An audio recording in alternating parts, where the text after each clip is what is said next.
بشوف كتير على السوشيال ميديا بنات حاطة انا استحق كذا، انا استحق كذا، وتفضل تنصح اللي عندها من المتابعين: ما تاخديش راجل إلا لما يعمل لك ويعمل لك ويعمل لك، انت تستحقي تكوني كذا، انت تستحقي تكوني كذا.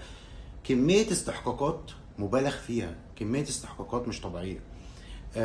طيب، لو جيت سألت بقى حد منهم: طب انت تستحقي كل اللي انت بتقوليه، الحاجات تستحقي واحد بيطير، تستحقي واحد بيمشي على الحيطه، مفيش مشكله. طيب، انت بقى هتقدمي له ايه؟ انت من وجهه نظرك هو يستحق ايه؟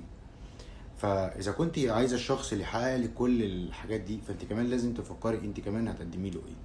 فدي نقطه مهمه جدا. الحاجه كمان انه ما تملوش دماغكم بافكار وتغذوا افكاركم بحاجات مش موجوده. خليكوا واقعيين، مفيش حد بيجي يحقق الاحلام.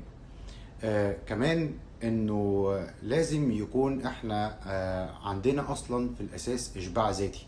وانا اتكلمت في الموضوع ده كتير. الناس اللي ما كانتش شافت فيديوهاتي او اللي لسه اول مره تشوف فيديو ليا، تشوف الفيديوهات بتاعتي بتاع الاشباع الذاتي. اصل العلاقه لازم اخش وانا عندي اشباع ذاتي، مش جايب حد يكمل لي الحته الناقصه. طول ما انت داخل علاقه بالشكل ده، عمرك ما هتعيش في علاقه مرتاحه ولا سعيده.